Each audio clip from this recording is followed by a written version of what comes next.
নমস্কার, radio new টাউনে আমি রুতলিন সকলকে স্বাগত জানাই। আজও আমরা পরিবেশ ও আমরা অনুষ্ঠানে চলে এসেছি, আর সঙ্গে পেয়েছি প্রত্যেকবার যিনি আমাদের সঙ্গে থাকেন, আমাদের অত্যন্ত প্রিয় এবং শ্রদ্ধেয় senior scientist of atomic energy, retired, now environment enthusiast and awareness campaigner Shri Subrata Dasgupta. নমস্কার, কেমন আছেন? ভালোই আছি, আপনার ডাকে আবার এলাম আলোচনা করতে। শুধু আমার নয়, সকলের ডাকে, কারণ এই অনুষ্ঠানটা দিন প্রতিদিন বেশ জনপ্রিয় হয়ে উঠছে, কারণ আমরা মোটামুটি সমস্ত মানুষের মনের কথা, মনের প্রশ্ন, সেগুলোরই উত্তর দেওয়ার চেষ্টা করি। তাই আজও আমরা এসেছি এমন একটা বিষয় নিয়ে কথা বলতে। তো প্রথমেই আমি একটু নস্টালজিক হয়ে যাচ্ছি, মানে সেই ছোটোবেলায়, মানে 80-র দশকে এবং 90-র দশকের শুরুটা একটা সময় ছিল যখন পড়াশুনো থেকে ছুটি পেয়ে যেতাম অটোমেটিক্যালি, কারণ ছিল লোডশেডিং। লোডশেডিং মানে পাড়াতে বসে গল্প করা, অন্তাক্ষরী খেলা, বন্ধুরা মিলে, পাড়া প্রতিবেশীরা সকলে মিলে বেশ জমিয়ে আড্ডা, খানিকটা পরনিন্দা পরচর্চা। যাই হোক, এবার আসল পয়েন্টে আসি। সেই লোডশেডিং কিন্তু সঙ্গে একটা ফো করে আওয়াজ উঠতো যখন কারেন্ট আসতো, একদমই তাই। আর আজকাল অবশ্য তেমন একটা টের পাই না, কারণ লোডশেডিংয়ের সংখ্যাও অনেকখানি কমে গেছে। এবং তা ছাড়াও যেটা হয় সেটা হচ্ছে জেনারেটর এখন আমাদের প্রত্যেকের বাড়িতে প্রায় রয়েছে। মাঝখানে অবশ্য একটা এমার্জেন্সি লাইটের ফেজও গেছে। তো এই সব কিছুর মধ্যেই যেটা কানেক্টিং পয়েন্ট, সেটা হচ্ছে যে বিদ্যুৎ বা ইলেকট্রিসিটি। আজকাল যখন মাঝে মাঝে, মানে লোডশেডিং তো হয়, ফ্যানটা যখন অফ হয় বা লাইটটা রাতের বেলা যখন নিভে যায়, তখন বুঝতে পারি যে বিদ্যুৎ গেল বা ইলেকট্রিসিটি গেল, লোডশেডিং হলো। তো এই যে বিদ্যুৎ, এর সংজ্ঞা কি, এর রূপ কি, কিভাবে এটা উৎপন্ন করা হয়, এটা তো স্বভাবতই মানুষের মনে প্রশ্ন। এমনি এমনি তো আর হয় না, বিদ্যুৎ শুধু চমকায় দেখেছি বৃষ্টির আগে। তো এটা নিয়ে যদি একটু আলোকপাত করেন। হ্যাঁ, আমাদের মানুষদের জীবন যত এগিয়েছে, সেই গুহা মানব থেকে যদি ভাবি, মানুষ প্রাকৃতিক শক্তিকে ব্যবহার করা শুরু করেছে নানা উপায়। একদম প্রথম দিকে হয়তো সে নদীতে জল বয়ে যায়, তাতে নৌকো ভাসিয়ে দিলে সেই শক্তিতে সরে যাচ্ছে, সেই থেকে আরম্ভ করতে, মানে জোয়ার ভাটার কথা বলছেন, অনেকটা স্রোতের, সেই থেকে আস্তে আস্তে প্রাকৃতিক শক্তিকে ব্যবহার করতে করতে আজ আমরা বিদ্যুৎ শক্তি ব্যবহার করছি, যেটাকে সবচেয়ে বেশি কার্যকর অবস্থায় পাওয়া যায় আমাদের সভ্যতার জন্য, আমাদের জীবন ধারণের জন্য, আমাদের সব কিছুর জন্য। বিদ্যুৎটা আসলে একটা শক্তি। তো বিদ্যুৎ শক্তিটা আমার বাড়িতে আসে, আপনি যেমন বললেন, কোথাও তো এর একটা শুরু হয়। এক্স্যাক্টলি, মানে সোর্স কোথায়? একটা পাওয়ারের তো সবসময় একটা সোর্স থাকবে, একটা উৎপন্ন করতে হয়, এবং এটাকে যেমন তেমন ভাবে করলেই হলো না, এটাকে কন্ট্রোল করে উৎপাদন করতে হবে, যাতে মানুষ ঠিক কন্ট্রোল ওয়েতে ব্যবহার করতে পারে। তো আমি বলি, প্রথম কথাই হয় বিদ্যুতের যেটা লাগে সেটা হচ্ছে জ্বালানি। কোনো একটা জ্বালানিকে পুড়িয়ে তার ভেতরে যে শক্তি থাকে, সাধারণত কেমিক্যাল বা রাসায়নিক শক্তি থাকে, সেটাকে ব্যবহার করা হয়। বা কোথাও যদি একটা স্রোতের শক্তি থাকে, যেটাকে গ্র্যাভিটেশনাল শক্তি দিয়ে টানাটানি হচ্ছে জলকে, এরকম একটা শক্তিকে পরিণত করা হয় বিদ্যুতে।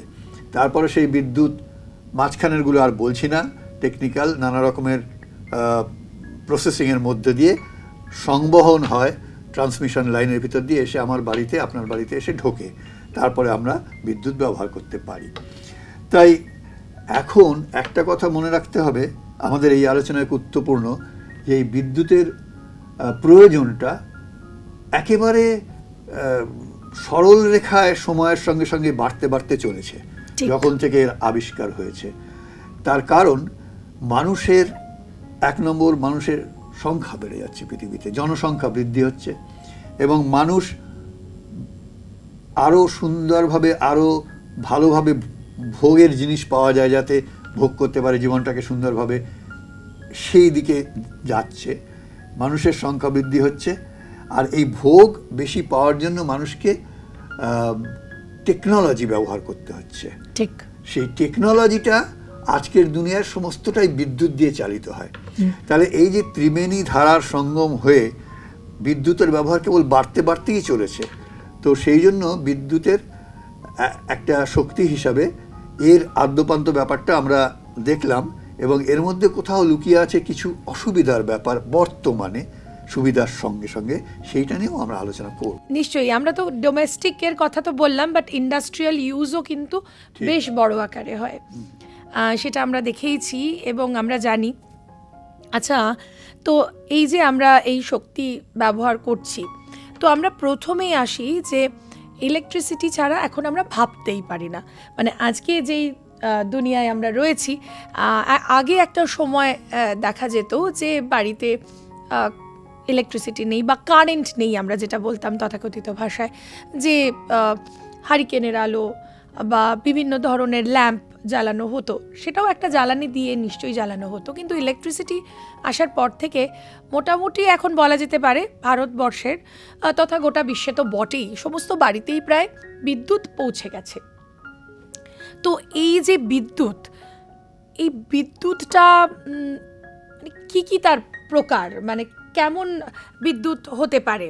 হ্যাঁ, আমি বলি, যেহেতু আমি একটা কথা বললাম, শুরুতেই বিদ্যুতের জন্য প্রয়োজন জ্বালানি, কিছু একটা পোড়াতে হয়, কিছু একটা জ্বালাতে হয়, তার থেকে শক্তি পাওয়া যায়। আচ্ছা, এবার আমি একটা ছোট্ট, মানে এই যে জ্বালানি বড় উপকারী জিনিস হলো আমাদের কাছে, তাই না? কিন্তু অন্য একটা দিকও এসে গেছে, সেইটা বোঝাবার জন্য আমি একটা ছোট্ট কাহিনী বলি। রাশেল কার্সন বলে একজন মার্কিন মহিলা 1950-এর দশকে তিনি অ্যাকচুয়ালি উদ্ভিদবিদ্যা বিশারদ ছিলেন এবং সামুদ্রিক জীবের বিশারদ ছিলেন। তিনি একটা স্টাডি করে দেখলেন একটা অঞ্চলে, আমেরিকার সেই অঞ্চলটায় উনি স্টাডিটা রেখেছিলেন, যে কিছু ঘটনা ঘটলো যার ফলে উনি একটা বই লিখলেন। সেটা ইন্টারেস্টিং। বইটার নাম হলো সাইলেন্ট স্প্রিং, অর্থাৎ নীরব বসন্ত। আচ্ছা, কেন এই নাম দিল? বইটা বেরোবার পরে প্রচণ্ড পপুলার হলো সারা বিশ্ব জুড়ে। তিনি বললেন, বসন্ত আসে, পাখিরা ডাকে, পাখিরা গান গায়, কিন্তু এমন বসন্তে পাখিরা আর গান গাইছে না এই অঞ্চলগুলোতে। কেন? কেননা পাখিরা বেঁচে নেই, সব মরে যাচ্ছে। কেন?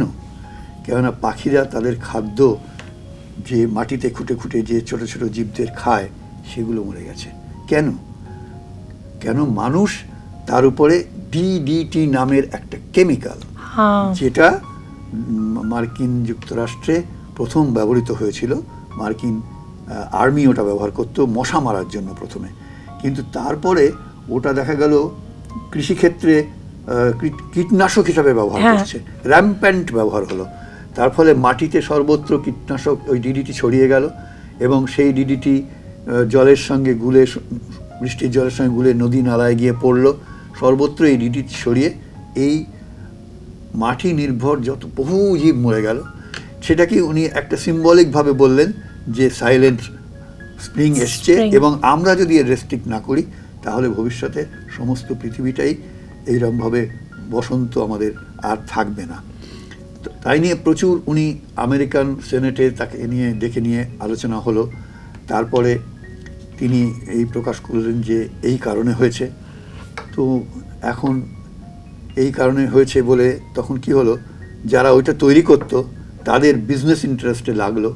তারা মহা সরগোলে অনেক বৈজ্ঞানিককে পয়সা টয়সা দিয়ে ভাড়া করে প্রমাণ করার চেষ্টা করলো যেটা ভুল কথা।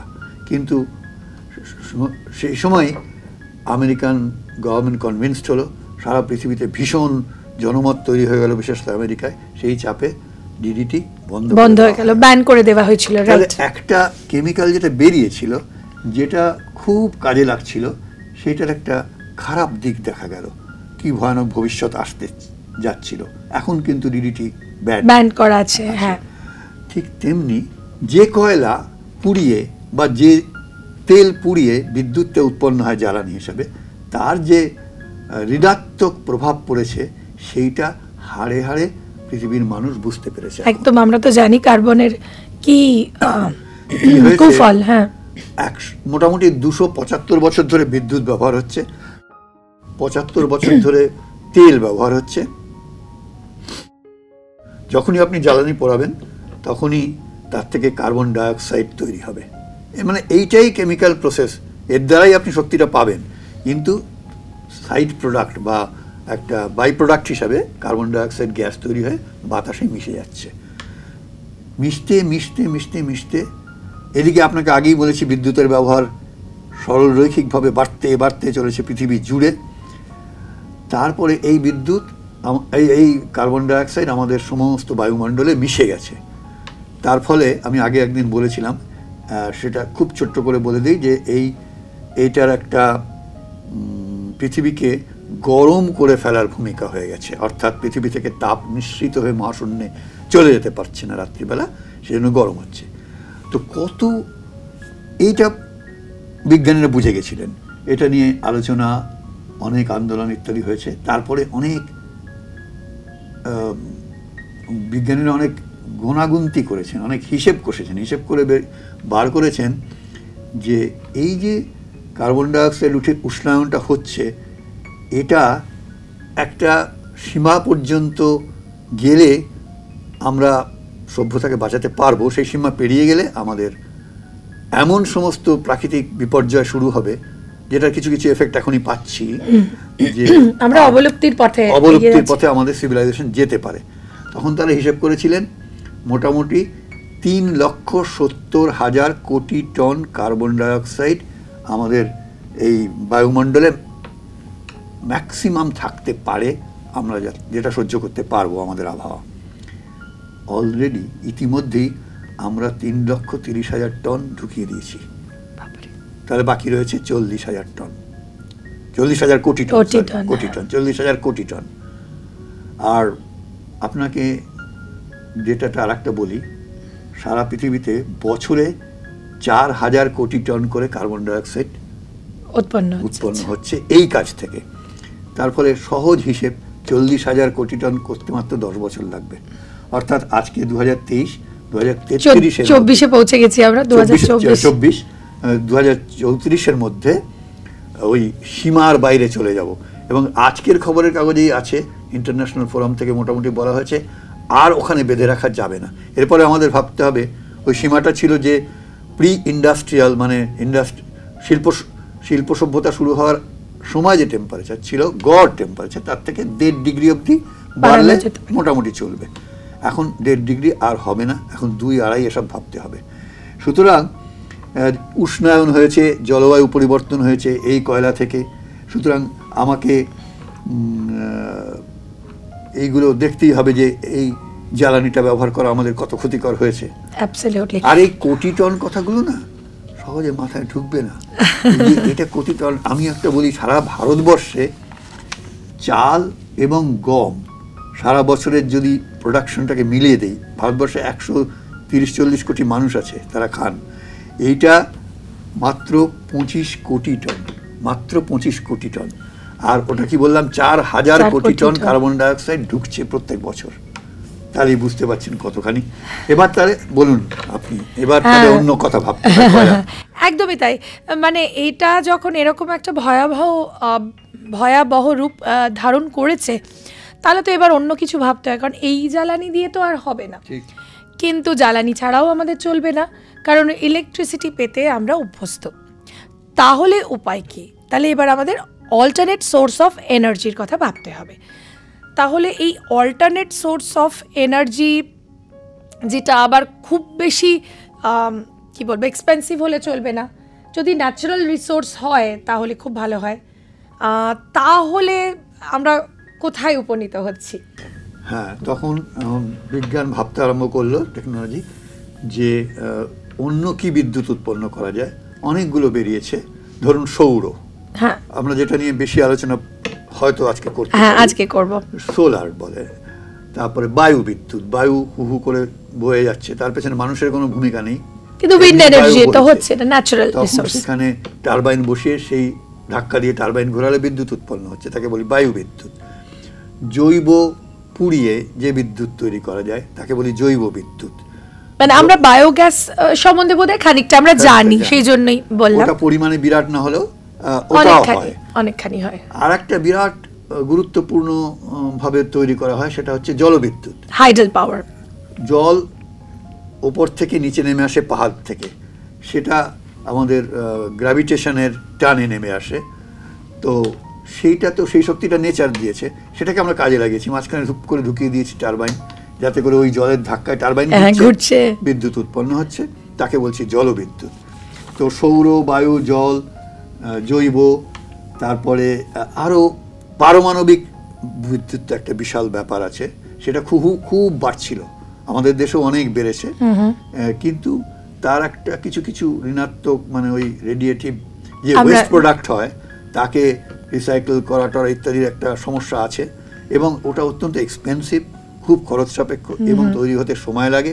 তুলনামূলকভাবে এগুলো খুব সহজে তৈরি হয়ে যায় অনেক তাড়াতাড়ি। তারপরে জোয়ার ভাটা থেকে বা জিও থার্মাল এনার্জি বলে, অর্থাৎ পৃথিবীর ভেতরে যদি আপনি চলে যান, সেখানে গলন্ত ম্যাগমা মতন থেকে যে গরম বেরোয়, যেটা আগ্নেয়গিরি উৎপাতে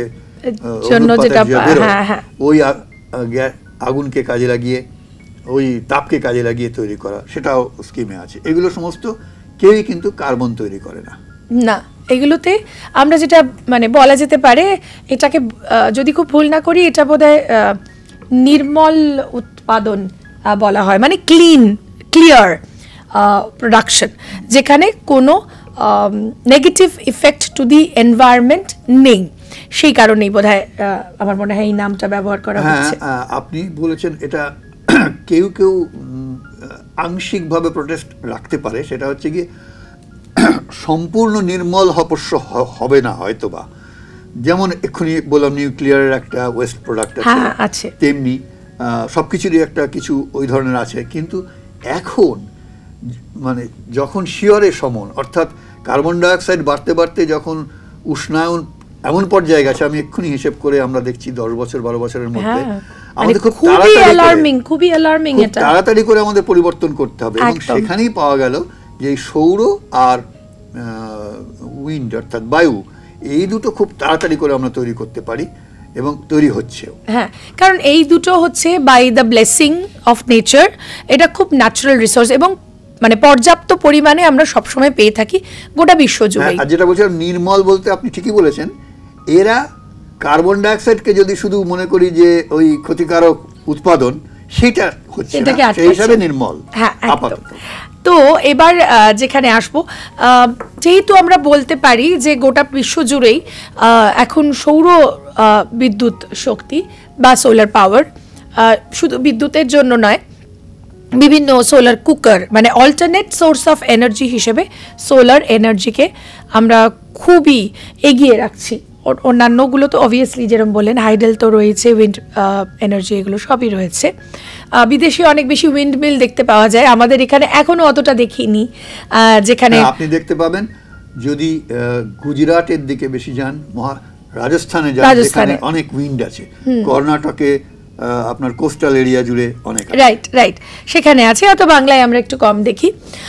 তো এইখানে এবার একটা প্রশ্ন স্বভাবতই আমার মনে জাগছে, সেটা হচ্ছে যে গোটা বিশ্বের নিরিখে আমরা যদি ভারতবর্ষের একটা ছবি আঁকবার চেষ্টা করি, তাহলে আমরা কতখানি এগিয়ে বা পিছিয়ে, মানে চিত্রটা কতখানি সুখকর নাকি খুবই দুঃখজনক? তার আগে আমি সেখানে যাওয়ার আগে আমি একটা পয়েন্ট ছিল বলা দরকার, যে আপনি প্রশ্নই করতেই পারতেন আমাকে, তো তাই যদি হবে তাহলে হু করে আমরা সোলার আর উইন্ড কেন করে নিচ্ছি না, কয়লাটা বন্ধ করছি না? নিশ্চয়ই। হ্যাঁ, তো এখানে কিছু অসুবিধার ব্যাপার আছে। সোলারই বলুন বা উইন্ডই বলুন, এটা কি আছে, আপনি দিনের বেলায় সূর্যের আলো পান, রাতে পান না, পাই না তো ঠিক। আপনি সব সময় জোর হাওয়া বইবে তাও আশা করতে পারেন না, কখনো জোরে হাওয়া, কখনো আস্তে, কখনো হাওয়া নেই। একই রকম ভাবে মেঘলা দিন রয়েছে, বৃষ্টি রয়েছে, বিদ্যুতের উৎপাদন কম বেশি হতে থাকবে বা শূন্য হয়ে যাবে, কিন্তু আমাদের তো তাতে চলবে না, আমাদের তো সব সময় চাই, তাহলে আপনার ওই লোডশেডিং হয়ে যাবে সারা বিশ্ব জুড়ে। সেই জন্য অসুবিধাটা সেইখানে একটা আছে, যেটাকে আমরা নানা রকমভাবে সেটাকে বশ করার চেষ্টা করছি, সেই অসুবিধাগুলোকে। তো কিন্তু সেটা আছে। তারপরে আরও ইম্পর্টেন্ট মানে প্র্যাকটিক্যাল কথা বলতে গেলে সেটাও বলতে হবে, জ্বালানি নিয়ে তো আজকে 275 বছর ধরে চলতে চলতে ব্যবসা সৃষ্টি হয়েছে। যারা ব্যবসা করেন, ব্যবসা বড় বড় কংগ্লোমারেট হয়েছেন যারা কয়লা নিয়ে, তেল নিয়ে ব্যবসা করেন। তো ওই যেটা বললাম, ডিডিটি তৈরি করতো যে কেমিক্যাল কোম্পানি, তারা যেমন প্রোটেস্ট করেছিল, তেমনি এই কয়লা বা তেল থেকে পরিবর্তিত হয়ে অন্য যাওয়ার পথে আমাদের দেশে তত না হলেও প্রথম যেখানে বেশি করে শুরু হয়েছিল আমেরিকা বা ইউরোপের, কিন্তু প্রচণ্ড রকমের বাধা সৃষ্টি করা হয়েছে, যে এখনো হয়। কিন্তু এই অন্তরায় তো হবেই, ক্যাপিটালিজমের যুগে তো এটা হবেই, কারণ সেইটাকে উত্তরণ করতে না পারলে তো চলে যাওয়া যাবে না, এবং সেটা হট করে হওয়ার নয় তো, হ্যাঁ, সেইটা একটা বাধা একটা রয়েছে। আর একটা হচ্ছে গিয়ে এই এস্টাবলিশড সিস্টেমের যে কর্মসংস্থান হয়ে রয়েছে, আপনি যেটা আগের দিন আমাকে বলেছিলেন, সেটাও তো বিরাটভাবে পাল্টে যাওয়ার একটা ঘটনা ঘটবে। সেটার জন্য সরকার বা কর্তৃপক্ষকে এমন কিছু ব্যবস্থা করতে হবে মানুষকে নিয়ে, মানুষের কর্মসংস্থান যাতে মোটামুটি স্টেবল থাকে। একদম, কারণ এইটাও তো একটা দেখবার বিষয়, মানে মসৃণ আমরা পরিবেশকে নিশ্চয়ই দেখব, কিন্তু তার মানে তো এই নয়, কারণ এই আর্থসামাজিক যে পরিকাঠামোটা সেইটাকে কিন্তু নিয়েই আমাদের চলতে হয়। কারণ হঠাৎ করে আমরা চাইলাম পরিবেশ দূষণ একদম বন্ধ করে দেবো, আমরা হঠাৎ করে, এটা তো হয় না। আজকে আমি যে মানুষ রোজ মাংস খায়, হঠাৎ করে সেই সাত্ত্বিক কখনোই হতে পারে না। তো এটাও একটা বোধহয় প্রসেস, তো সেটাও আমাদের মাথায় রাখতে হবে। আর একটা ভারতবর্ষ সম্বন্ধে প্রশ্নটার আগে একটা ছোট্ট জবাব দিয়ে দিই, পরে আমরা আরেকটু ডিটেলে যাব। এই মুহূর্তে ভারতবর্ষের, আমাদের দেশের দুটো যদি ভাগ করি, একটা হচ্ছে গিয়ে ফসিল জ্বালানি থেকে তৈরি বিদ্যুৎ, যেটা আমাদের দেশে প্রধানত কয়লা, চীনে ধরুন কয়লা আছে বেশি, তেলও আছে, আমেরিকায় তেলই প্রচণ্ড রকমের আছে, কয়লা সেরকমভাবে নয়, জার্মানিতে কয়লা আছে ইত্যাদি। ভারতবর্ষে আমাদের কয়লাই বেশি। তো এটা হচ্ছে জীবাশ্ম জ্বালানি। আর একটা যদি ধরি না জীবাশ্ম জ্বালানির থেকে পাওয়া বিদ্যুৎ, অর্থাৎ নির্মল বিদ্যুৎ, এইটার যদি পার্সেন্টেজ কষি, এই মুহূর্তে 2023 সালের শেষে আমাদের সরকার থেকে জানানো হয়েছে যে টোটাল ইনস্টলড ক্যাপাসিটি, ইংরেজিতে বলবো, অর্থাৎ আমাদের বিদ্যুৎ তৈরি করবার যে ক্ষমতা আমাদের বর্তমানে দেশে রয়েছে, তার শতকরা 44% হচ্ছে গিয়ে অজীবাশ্ম জ্বালানি থেকে এসছে। অর্থাৎ বিরাট অগ্রগতি, 44% এসে গেছে, এবং এটা দ্রুত গতিতে বাড়ছে আশা করা, এবং আমাদের টার্গেটও আছে, সেগুলো পরে আসবো। আচ্ছা, হ্যাঁ, আগে টার্গেট তো সবসময় নিশ্চয়ই থাকে ভালোর দিকে আমরা এগোবো, তবে 44% is a very good amount must say. মানে 44 যখন, এটা কিন্তু সবটা সোলার নয়, সব মিলিয়ে আছে, হ্যাঁ, অবভিয়াসলি হাইডেল রয়েছে, উইন্ড রয়েছে। 44 যখন ছুঁয়ে ফেলেছি, 50 ছুঁতে আমরা মনে হয় খুব শিগগিরই পেরে যাব। কিন্তু আমাদের সকলকেই সেই পথে এগোতে হবে, এবং আমাদের এই সচেতনতাটা ক্রিয়েটেড হওয়া কিন্তু ভীষণ ভীষণ প্রয়োজন। তো ভারতবর্ষের নিরিখে আবার এটা এবার বলি, গোটা বিশ্বে ছবিটা কতখানি, আমরা কি সোলারের উৎপাদনের রাস্তাটা বলবো না একটু? হ্যাঁ, নিশ্চয়ই বলবো, কিভাবে নিশ্চয়ই বলবো। হ্যাঁ, আমি ওইটাই বলছি যে গোটা বিশ্বের একটুখানি যদি ছবিটা মোটামুটি একটু বুঝে যাই, তাহলে বুঝতে পারবো সেই নিরিখে ভারতবর্ষ তো 44% বুঝলাম, কিন্তু গোটা ভারতবর্ষ, গোটা বিশ্ব জুড়ে কিরকম। আমি যদি একটা পরপর কে আছে ধরি, আজকে আমাদের অপ্রচলিত জ্বালানি দিয়ে বিদ্যুৎ তৈরিতে আর চীন 1 নম্বরে আছে। আচ্ছা, সোলার বলুন, উইন্ড বলুন, অন্যান্য যা বলুন, চীন 1 নম্বরে আছে। 2 নম্বর জায়গায় হয়তো আমেরিকা আছে, তারপরে জার্মানি খানিকটা আছে, অস্ট্রেলিয়া আছে, ভারত মোটামুটি 3-4 এরকম জায়গায় আছে। আচ্ছা, গত বেশ কয়েকটি বছরে, 10 থেকে 15 বছরের মধ্যে ভারতে হু হু করে বেড়েছে। সৌর বিদ্যুৎ তো 10 গুণ বেড়েছে, 10 বছরের মধ্যে প্রায় 10 গুণ বেড়েছে। হ্যাঁ, আমরা গুজরাটের একটি গ্রামের নামও জানি, মানে যেটি একেবারে দ্য ফার্স্ট সোলার ভিলেজ, এরকম রয়েছে, ফার্স্ট সোলার সিটি আমরা সাঁচিকে জানি। তো এরকম ফার্স্ট বললেন তাই আমার মনে পড়লো যে ভারতবর্ষের মধ্যে যখন সোলার কোথাও তৈরি হতো না, তখন আমাদের পশ্চিমবাংলার সুন্দরবন অঞ্চলে আমাদের কিছু ইঞ্জিনিয়ারের উদ্যোগে প্রথম সোলার ব্যবস্থা সৃষ্টি হয়েছিল। অনেকগুলো বাড়িতে আলো জ্বলার ব্যবস্থা হয়েছিল সুন্দরবনে, তবে সেটা আগের কথা। আচ্ছা, সেটাও কিন্তু সত্যি, মানে আমরা বাংলা ওই যে হোয়াট বেঙ্গল থিংস টুডে, এটা কিন্তু এখানেও প্রযোজ্য সোলার এনার্জির ক্ষেত্রেও, সেটা ভেবে সত্যি খুব ভালো লাগছে। তো এবার যেটা বলবো সেটা হচ্ছে এই যে সৌর বিদ্যুৎ বা সোলার এনার্জি, সোলার পাওয়ার, এইটা সত্যি তো এবার তো জানতে হবে এটা কিভাবে উৎপাদন করা হয়। এই প্রশ্নটা একটু মানুষের জানতে হবে। ঠিক যেমন আমরা অন্য বিদ্যুতের বেলায় বললাম কয়লা পোড়ানো ইত্যাদি ইত্যাদি করতে করতে আসছে, সোলার বিদ্যুৎ তুলনামূলকভাবে অনেক সহজে উৎপাদিত হয়। অত বড় কিছু ব্যবস্থা না করলেও হয়।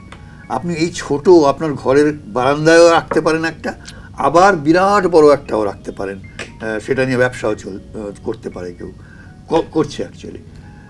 মাত্র 3টে কম্পোনেন্ট লাগে। একটা হচ্ছে গিয়ে সোলার প্যানেল, যেটার উপরে সূর্যের আলো এসে পড়লে সূর্যের আলোকে সেটা বিদ্যুতে রূপান্তরিত করবে। সোলার সেল বলে তাকে, বিশেষ ধরনের মেটেরিয়াল দিয়ে তৈরি।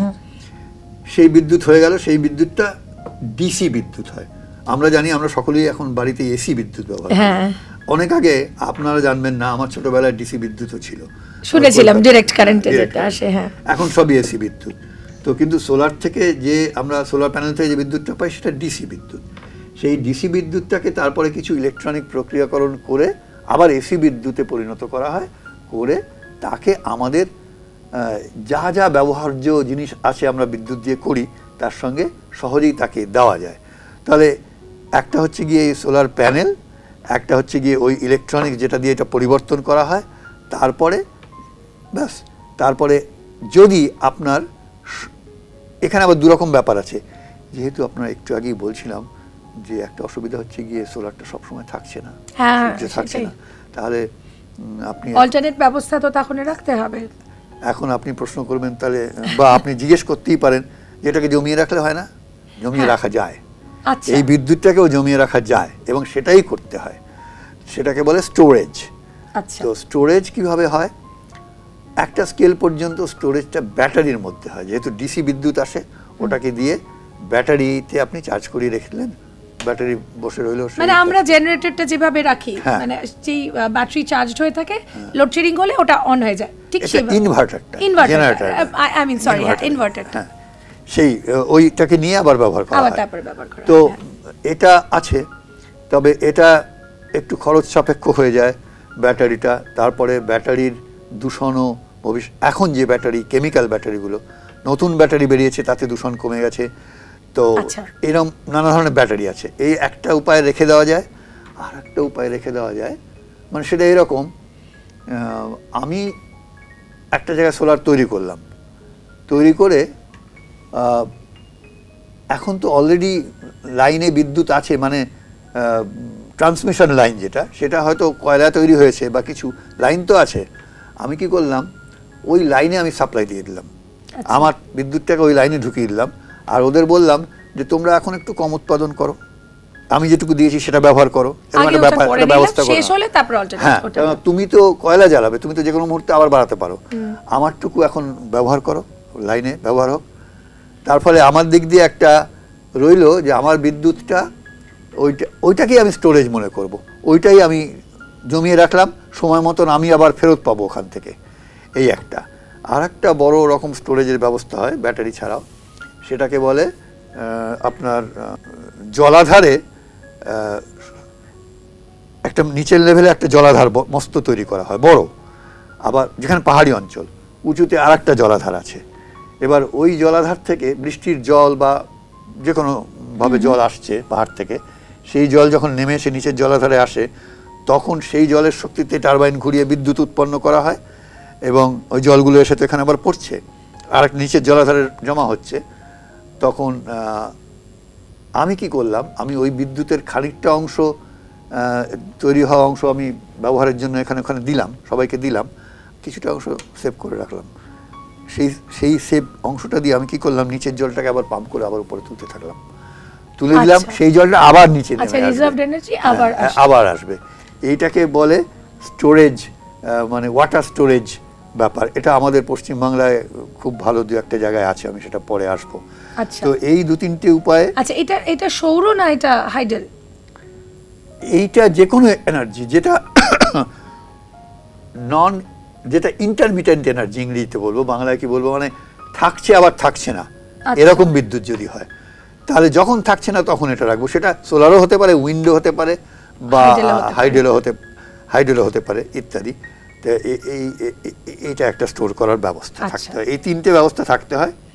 এখন এই 3টে যন্ত্রাংশের মধ্যে এবার সোলার প্যানেলে যে সেলগুলো ব্যবহার করা হয়, সেইগুলো আমাদের দেশে এখন খুব অল্প পরিমাণে তৈরি হচ্ছে ঠিকই, কিন্তু প্রধানত ওটা বাজারটা চীন থেকে আসে। চীন বিরাটভাবে এগিয়ে গেছে, এবং জার্মানিতে, চীনের হয়তো কোয়ালিটিগুলো নিয়ে অনেকে সমস্যা আছে বলে, জার্মানির কোয়ালিটি খুব ভালো, দামও বেশি। তো ওরই আবার গত 10-15 বছরে এত উন্নতি হয়েছে চিন্তা করা যায় না। ওর দাম আপনার ছিল 100-তে নেমে এসছে 3-4-এ, এইরকম জায়গায় চলে এসেছে। সেই জন্যই মানে লড়াইটা লড়া যাচ্ছে যে এইসব বিদ্যুৎ এখন এত সস্তা হয়ে গেছে যে কম্পিট করতে পারছে ওই ফসিল জ্বালানির বিদ্যুতের সঙ্গে। তার ফলেই এটা গ্রহণযোগ্য হচ্ছে এবং আরও বাড়িয়ে তোলা হচ্ছে। হ্যাঁ, এখানে বলার কথা সাধারণ মানুষের খুব আকর্ষণীয় মনে হতে পারে, সেই কথাটা আছে। একটা কথা আপনি শুনবেন এই জায়গায়, নেট মিটারিং বলে একটা কথা আছে। নেট মিটারিং মানে আপনি মনে করুন আপনার বাড়িতে ছোট স্কেলে বিদ্যুৎ উৎপন্ন করছেন, মানে সোলার বিদ্যুৎ উৎপন্ন করছেন, ব্যবহার করছেন, এবং আপনার এক্সট্রা থাকছে, বিদ্যুৎ আপনি এক্সট্রা আছে, সেটা স্টোর করব কি করে? হ্যাঁ, সেটা স্টোর না করে সেটাকে ওই গ্রিডে ঢুকিয়ে দিলাম। কিন্তু ঢোকার পথে আমি মাঝখানে একটা মিটার রেখে দিলাম। কতখানি আমার কাছে মিটারটা কি করে? মিটারটা করে আমি তাদের কাছ থেকে কখন রাত্রিবেলা বিদ্যুৎ নিচ্ছি, যখন আমার সোলার নেই, আমি কতটা নিলাম আর আমি আবার কতটা আমার এক্সট্রা তোমাকে দিলাম, এই দুটো থেকে নেট করে দামটা তৈরি হয়। তখন আমার বিদ্যুতের খরচ কমে যায়। তো মানুষ গৃহে ঘরে ঘরে এই নেট মিটারিং ব্যবহার করে প্রচুর উপকৃত হচ্ছে। এটা বলতে পারি নিউ টাউনে, কিন্তু মানে কলকাতার নিউ টাউনে এটা কিন্তু বেশ প্রচলিত একটা ঘটনা, যে যারা উৎপাদন করছেন অনেকটা, যেরকম গ্রীষ্মকালে প্রচুর হচ্ছে এবং গ্রিডে যাচ্ছে, ওই দিবে আর নিবে, মিলাবে মিলিবে। তো এই একটা জিনিস যেটা কিন্তু সত্যি মানে বলতেই হয়, নিউ টাউনে বেশ মানুষজন যায়, যেহেতু তারা নতুন নবনির্মাণ হচ্ছে অনেক কমপ্লেক্স এবং বাড়ি, তারা কিন্তু এই ব্যাপারে বেশ নজর রাখছেন এবং তাতে খরচটাও অনেকখানি কমছে। এটা একটা আকর্ষণীয় জিনিস সাধারণ মানুষের জন্য। এবার আর একটা কথা বলি, এটা একটা সার্বিক রূপে দেখলে, দেখুন আগের যেটা আমরা জ্বালানি দিয়ে তৈরি করা, অন্য জ্বালানি দিয়ে তৈরি করা বিদ্যুৎ, সেগুলো তৈরি হচ্ছে, যেমন আপনি ব্যবহার করছেন, আপনার কলকাতায় থাকলে আপনার বিদ্যুৎ তৈরি হচ্ছে কাশীপুরে, সিএসসির প্ল্যান্টে, হয়তো ওয়েস্ট বেঙ্গল হলে আপনার ব্যান্ডেলে তৈরি হচ্ছে কোথাও একটা, কি ফারাক্কায় হচ্ছে, ইত্যাদি জায়গা থেকে আসছে। কিন্তু আসা তো এমনি এমনি উড়ে আসছে না, তাকে তার দিয়ে আসতে হচ্ছে, তার অনেক খরচা করে বসাতে হয়েছে, ঠিক, তার বিরাট খরচা আছে। আসলে বাড়িতে যে বিদ্যুৎটা আসে তার একটা বড় অংশ হচ্ছে কি ওই পাঠাবার খরচ, ট্রান্সমিশন যেটা হয়। আমরা আমাদের বাড়ির সামনে সামনে বড় বড় ট্রান্সফরমার দেখেছি। কিন্তু আরেকটাও জিনিস যেটা বলি, এই যে এত তার, ঝড় বৃষ্টি বাদল আছে, তার কেটে গেল, হ্যানা তেনা, তো এটাও তো একটা বিশাল মানে ড্যামেজিং যে এফেক্টটা রয়েছে, তারপরে তার রিপেয়ার করার খরচ, তো সেটাও কিন্তু সবকিছু জুড়ে দিতে হবে আমাদের এই কস্টিং এর মধ্যে। সোলারের এই সুবিধাটা সাংঘাতিক। এক্স্যাক্টলি, মানে এটাকে বলবো, ওটা হচ্ছে সেন্ট্রালাইজড প্রোডাকশন হয়েছে আর ডিস্ট্রিবিউটেড জায়গায় ইউজ হয়েছে। আর এটা আপনার ডিস্ট্রিবিউটেড প্রোডাকশন, আপনি করছেন, আমি করছি, সে করছে, তার বাড়িতেই ব্যবহার করছে, তার নিয়ে টেনে টেনে তারের খরচা। এক্স্যাক্টলি, অনেক বেশি লোকাল ডোমেস্টিক, আমি আমার নিড অনুযায়ী ব্যবহার করছি, এক্সট্রাটা রেখে দিচ্ছি। একটা ছোট শহরে, বিদেশে গেলে অনেক সময় দেখা যায় একটা ছোট শহরের পাশে বিরাট জমি আছে, সেখানে একসঙ্গে মিলিয়ে সোলার আর উইন্ডের বিরাট ফার্ম রয়েছে, অ্যাবসলিউটলি, অ্যাবসলিউটলি, সেটা ইন্ডিপেন্ডেন্ট, তারা দেশের গ্রিডের সঙ্গে যুক্ত নয়, ওখান থেকে লোকালি প্রোডাকশন হচ্ছে, খুব কাছে তো, খরচা বেশি হচ্ছে। একদম, আমি এটা হল্যান্ডে দেখেছি, আমি সেই জন্যই বলছি, আমি এটা হল্যান্ডের প্রায় 2-3টে শহরে, মানে ওখানে তো ফার্ম আছে। হ্যাঁ হ্যাঁ এক্স্যাক্টলি, ওখানে তো আমরা জানি ডেয়ারি ফার্ম ওখানে প্রচুর রয়েছে। সো সেখানে কিন্তু এরা ভীষণ সুন্দরভাবে ব্যবহার করছে এবং তারা যথেষ্ট সেলফ ডিপেন্ডেন্ট, মানে ইন্ডিপেন্ডেন্ট তারা। এবার আপনি বারবার যে প্রশ্নটা আমাকে জিজ্ঞেস করছেন, এবার সময় হয়েছে, মানে যেখানে আমি আসবার জন্য বারবার উৎসাহী হয়ে উঠছিলাম, সেইখানে আমি বলছি আপনার ভারতবর্ষের, যেটা এক্ষুনি বললাম, ভারতবর্ষের সবশুদ্ধ বিদ্যুৎ প্রয়োজন এই মুহূর্তে ইনস্টলড ক্যাপাসিটি, যেটাকে ব্যবহার করা হচ্ছে, সেটা হচ্ছে গিয়ে 426 গিগাওয়াট। বলবো গিগাওয়াট কি, 1000 মেগাওয়াটে 1 গিগাওয়াট হয়। সেসব অঙ্কে না গিয়েও আপনার একটা ইউনিট ধরে রাখুন 4000, এই কত বললাম, 426 গিগাওয়াট ব্যবহার হচ্ছে, অর্থাৎ 4,26,000 মেগাওয়াট, 12 বেশি 42 লক্ষ, যাকে 426 গিগাওয়াট। তার মধ্যে থেকে আমি যেটা বললাম 44% হচ্ছে গিয়ে নন ফসিল, অর্থাৎ জীবাশ্ম থেকে নয়, অন্যভাবে পাওয়া গেছে, অল্টারনেট এনার্জিতে পাওয়া গেছে, এটা হচ্ছে গিয়ে 185 গিগাওয়াট। মানে 426-এর 185 অলরেডি আমরা এসে গেছি। আর এই 185-র মধ্যে সোলার হচ্ছে 76 গিগাওয়াট এখন পর্যন্ত হয়ে গেছে, আর বাকিটা হাইডেল, তারপরে উইন্ড এবং অন্যান্য থেকে আছে। এইটা হচ্ছে কি ভারতবর্ষের, এবং ভারতবর্ষের এই ছবিটা খুব সুন্দরভাবে পরিচালিত হচ্ছে, খুব তাড়াতাড়ি এগিয়ে যাচ্ছে, এবং এখন 2024, 2030-এর মধ্যে ওইটা প্রায় 60% মতন আমরা ওই নন ফসিল থেকে তৈরি করব বলে আমরা ঠিক করেছি। এবং সোলার, আচ্ছা একটা কথা বলি, পৃথিবীর বৃহত্তম সোলার প্ল্যান্ট এই মুহূর্তে সোলার তৈরি করা, সোলার বিদ্যুতের করা জানেন ভারতবর্ষে? বাহ! সেটা হচ্ছে রাজস্থানে ভাদলা বলে একটা জায়গা আছে, সেই ভাদলাতে 2500 মেগাওয়াট, মানে 2.5 গিগাওয়াট, 2.5 গিগাওয়াটের প্ল্যান্ট আছে একটা জায়গায়, সারা পৃথিবীতে কারণ নেই, মানে ইভেন চীনেরও নেই। বাহ!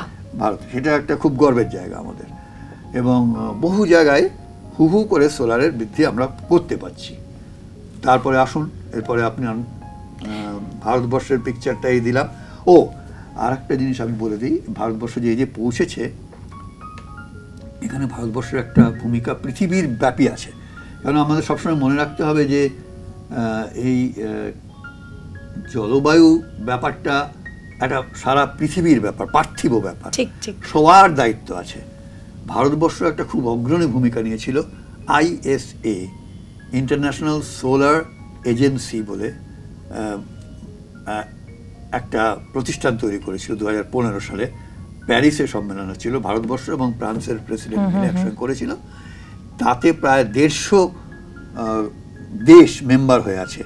তারা হচ্ছে গিয়ে এই নিরক্ষীয় অঞ্চলে যেখানে সূর্যের আলোটা বেশি পাওয়া যায়, এসব দেশের একসঙ্গে তারা পরস্পরের মধ্যে সহযোগিতা করবে, টাকা দেবে, টেকনোলজি দেবে, হেল্প করবে। একটা অ্যালায়েন্স তৈরি হয়েছে ISA, এবং এটার বিরাট ভূমিকা আছে এগিয়ে নিয়ে যাওয়ার জন্য পৃথিবীতে সোলার।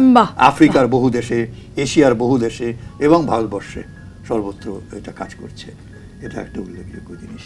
এটা কিন্তু সত্যি খুব আনন্দের সংবাদ যে মোটামুটি গোটা বিশ্ব এখন জেগেছে এবং তারা বুঝতে পারছে যে অল্টারনেট সোর্সেস অফ এনার্জিতে মনোনিবেশ করতে হবে বা ইনভেস্ট করতে হবে, আওয়ার টাইম অ্যান্ড এনার্জি, এবং obviously our intelligence as well. কারণ আগে দুমদাম করে এই যে মানে কনজারভেশন অফ এনার্জিটা কিন্তু ভীষণভাবেই ইম্পর্ট্যান্ট, যেটা বলছি। কারণ শুধু উৎপাদন করলে তো আর হবে না, আমাদের কনজার্ভও করতে হবে।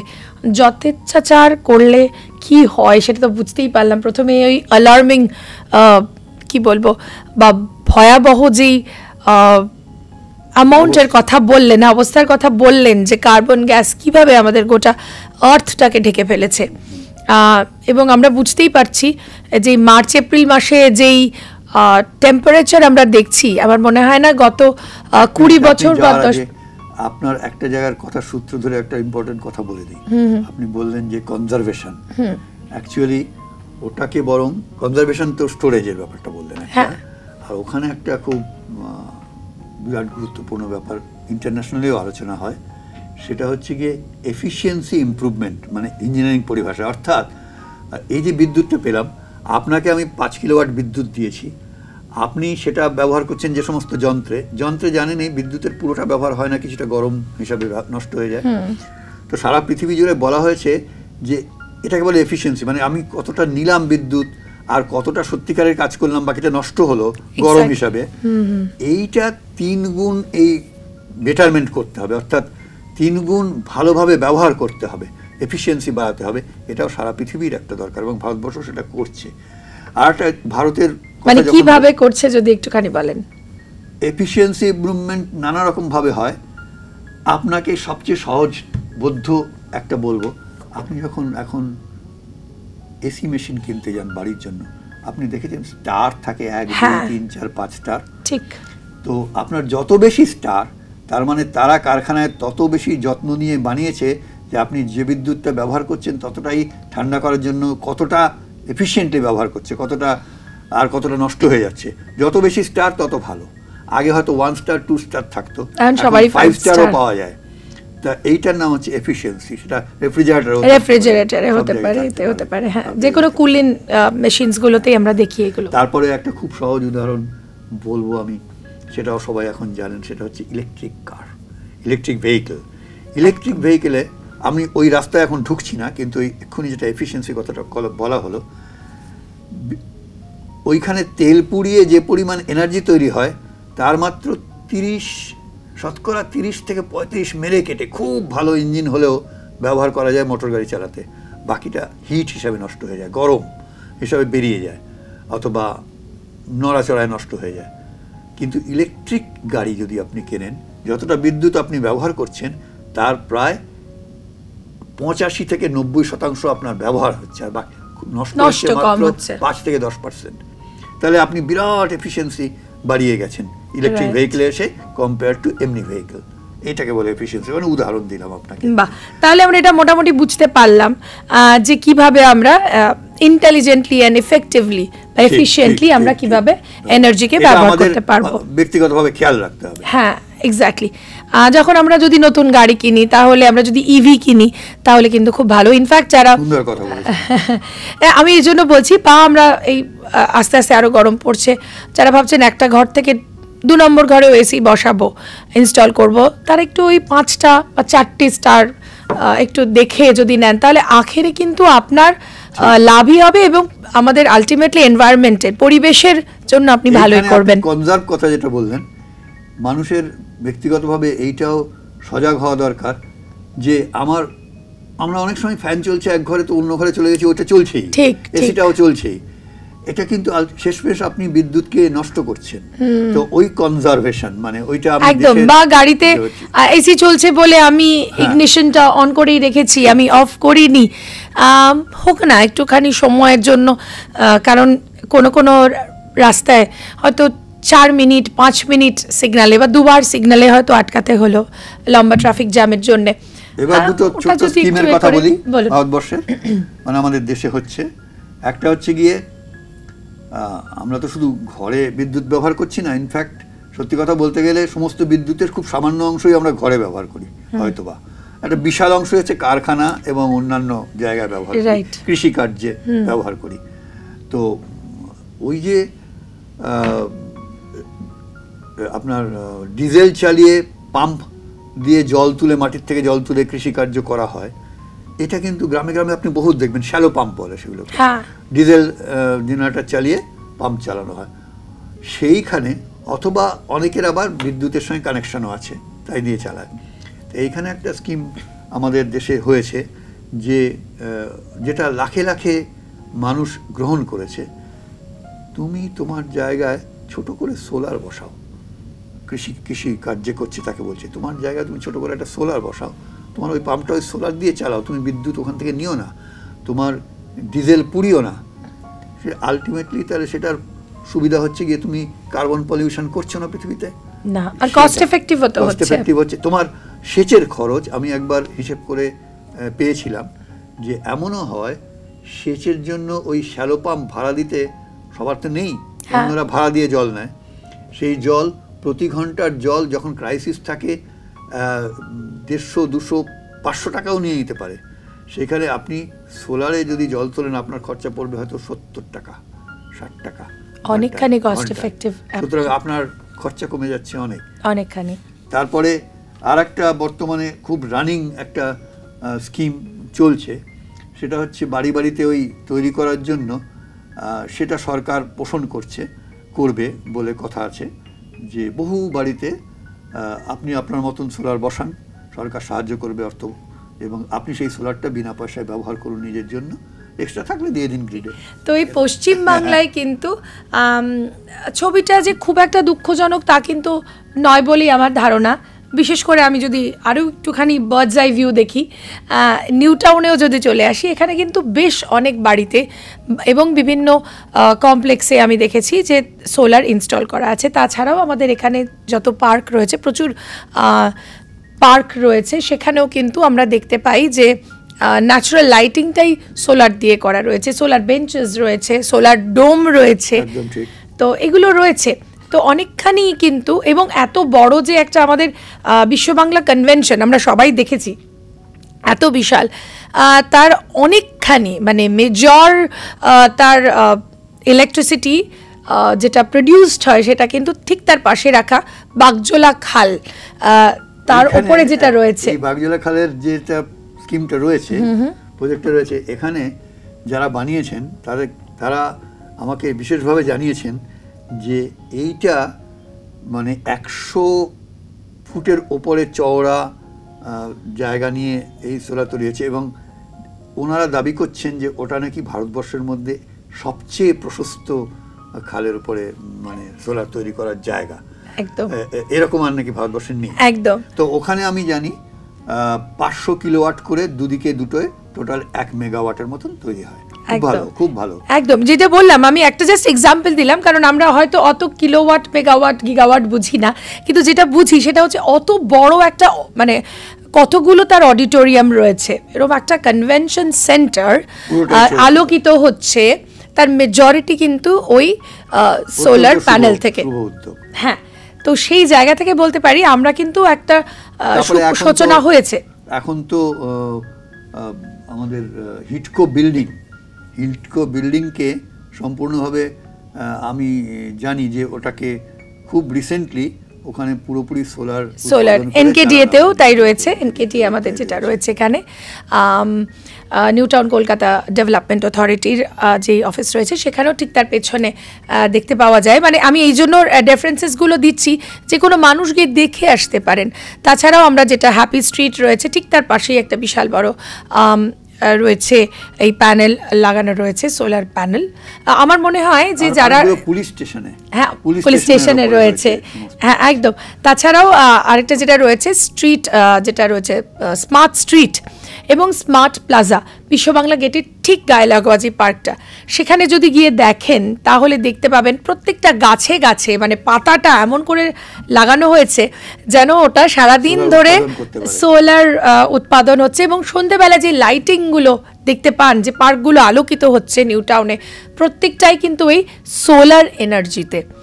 তো এটা একটা বেশ শুভ উদ্যোগ, এটা বলতেই হয়। এবং নিউ টাউনের মানুষজনকে বলবো যারা এখনো জানেন না, বাচ্চাদের নিয়ে নিতে পারেন। আপনি সেটা বোধহয় হ্যাঁ, স্মৃতিবন, জলের উপরে ফ্লোটিং প্ল্যান্ট, স্মৃতিবন পার্কেও এটা রয়েছে অ্যাকশন এরিয়া 1-এ, সেটাও গিয়ে দেখে আসতে পারেন। এবং ছোট সংস্করণ, আমরা আফটার অল নিউ টাউন তো একটা বিরাট বড় জায়গা নয়, একটা লিমিটেড, একদম এখানে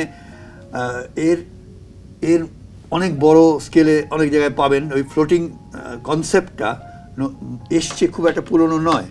যেমন মনে করুন ডিভিসির যে জলাধারগুলো আছে, এখানে সবসময় সারা বছর জল থাকছে, বিশাল জলাধার, 100 স্কোয়ার মাইলস জুড়ে, তার মধ্যে বিরাট আকারে ফ্লোটিং ওর উপরে ভেসে থাকে, এমনিতে তো কোনো কাজে লাগছে না, ওখানে বসিয়ে রাখছে, সেখান থেকে বিদ্যুৎ উৎপাদন করছে বড় স্কেলে। সেটা আমাদের নিউ টাউনে ছোট স্কেলে যে করা হয়েছে, এটা অনেকেই আমার মনে হয় হয়তো দেখেননি। অ্যাবসলিউটলি দেখে আসবেন। এবং এটা থেকে আমার মনে হয় এই কারণেই আমাদের এই আলোচনা করা, সেটা হচ্ছে রেডিও নিউ টাউন সবসময় এই উদ্যোগ উদ্যোগী হয় এই সমস্ত ব্যাপারে, যেখানে মানুষকে একটুখানি যদি আমরা এনলাইটেন করতে পারি, আলোকিত করতে পারি যে এইভাবে আমরা কিন্তু আমাদের পয়সা তো নিশ্চয়ই বাঁচাতে পারবো, আমরা আলটিমেটলি আমাদের পরিবেশটাকে আরও একটুখানি নির্মল, আরও একটুখানি সুন্দর এবং আরও সুরক্ষিত আমাদের পরবর্তী প্রজন্মকে রাখতে পারবো। ঠিক। তো অন দ্যাট নোট এইটুকুই বলি, আরও অনেক কিছু হয়তো বলার আছে। আমার মনে হয় অনেক কিছু বোধহয় আমাদের এখনো বলা বাকি রইল বা বলা যেতে পারে। একবারে আর সবটা না করে আমরা পরেও কথা বলতে পারি। নিশ্চয়ই আমরা পরবর্তী আরও একটি পর্বে পরিবেশ ও আমরা অল্টারনেট এনার্জি নিয়ে কথা বলবো। সৌর শক্তি বা সোলার এনার্জির কথা তো নিশ্চয়ই আসবে, এবং আমি সেখানে আরেকটুখানি চেষ্টা করব আরও একটু নিজে পড়াশুনো করে, এবং আমি মিস্টার দাশগুপ্তাকেও বলবো যে যদি আমরা আরেকটুখানি আলোকপাত করতে পারি এগুলোতে, কারণ আরও অনেক কিছুই বলার আছে, সেগুলো বলবো পরবর্তী পর্বে। আজকের মতো আশা করি আজকের অনুষ্ঠান ভালো লাগলো। আজকের পর্ব কেমন লাগলো নিশ্চয়ই কমেন্ট সেকশনে লিখে জানাবেন। ভালো থাকবেন, নমস্কার।